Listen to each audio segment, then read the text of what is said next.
I hopped on Instagram real quick earlier today to post some pictures of me picking mulberries in the garden.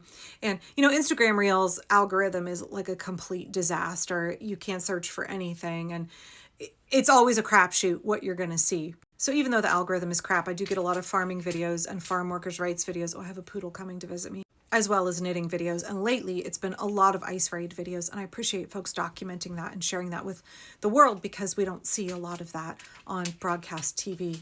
But today, when I opened up Instagram, the first thing I saw was this clip of Trumpers.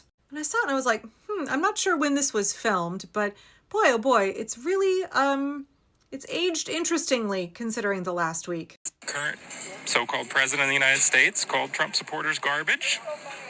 So we showed up as garbage. We're going to wear that proudly because we are Trump supporters. And so, can you tell me how wearing the garbage bags proves that you're not garbage? Oh. Just as the back says. Right. But Biden can call us garbage. Trump calls us Americans. Trump calls us Americans. Right, but you're dressed as Biden defined you, not as Trump defined you. I think that was late summer 2024, maybe early fall. And we can talk about how MAGA is a cult, right? We saw them wearing gold diapers, garbage bags. We saw them carrying around little jars that were supposed to be J.D. Vance jizz. Oh my God. The things that MAGA would do to display their loyalty. They also wore little gauze pads taped to their ear from the assassination attempt. But the whole premise here is that Trump is so good to his supporters, and Joe Biden called them garbage. But Trump, he respects his own followers. But with MAGA being extremely upset at the way that Trump is refusing to release the Epstein files, my husband just brought me a beer. I mean, Trump is the embodiment of promises made, promises broken. He ran on releasing the Epstein files. I've made numerous videos with clips of Trump during his campaign promising that he would release the Epstein files. This dirty bastard's pretty good, but I'm gonna set it over here and finish this video real quick. So with his supporters being very upset, I mean, we're talking Candace Owens and Matt Walsh and Nick Fuentes, folks on the far right. Oh, Joe Rogan, and also Alex Jones. I forgot his name. I had to go ask my kid, what's that guy's name?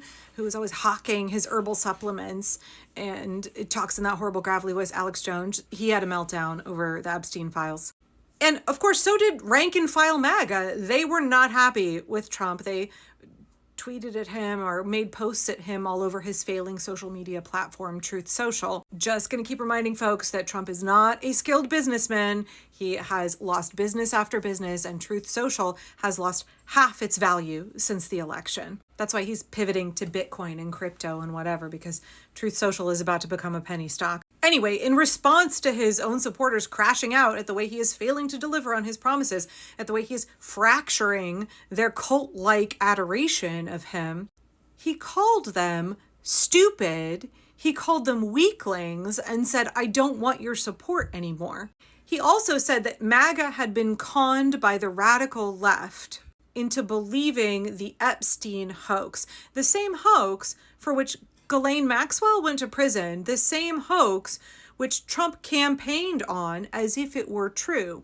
I said this in another video, but Trump has a long history of referring to things as a hoax. It's sort of like his tell in poker. When he's accused of something, including when he was sued and subsequently found liable for assaulting E. Jean Carroll, he called that a hoax. It's really a tell with him. If he calls something a hoax, there's something to it. So maybe pay attention to that going forward. If you hear him call something a hoax, check the facts on it, because that absolutely is his tell. So I guess I wonder how MAGA feels now. I guess I wonder how those folks feel now. Because as I've said before, I don't think this issue is going away for Trump. This is a core foundational issue for diehard MAGA, for all of those folks who left QAnon or evolved QAnon into the current iteration of MAGA. Sure, they let go of adrenochrome and Pizzagate. They transitioned all of that to the Epstein files. They are heavily, heavily invested. They have built their identities around this. And I agree with the person who said that they want the Epstein files released because they think it's a hit list for them. They think it's going to be a long list of Democrats that they can take out.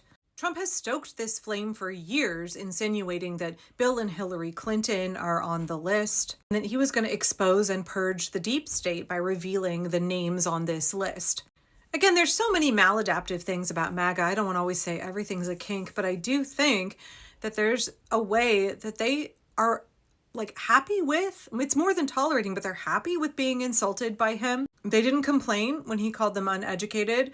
They haven't complained anywhere up until now. And it's interesting to me that suddenly with the Epstein files, they don't want him to call them stupid. They feel insulted that he said they were weaklings who've been conned by the radical left. I will find it endlessly fascinating. I mean, gosh, after all this is over, we've restored funding for higher education, for graduate school programs. I feel like there's a whole lot of PhD theses that are going to be tied to the way that MAGA is crashing out and fracturing over the Epstein files. Why is this the line for them, where they are suddenly no longer willing to tolerate his abuse, where they are suddenly no longer willing to accept his lies at face value, where they are starting to question, if he's lying about this, what else is he lying about?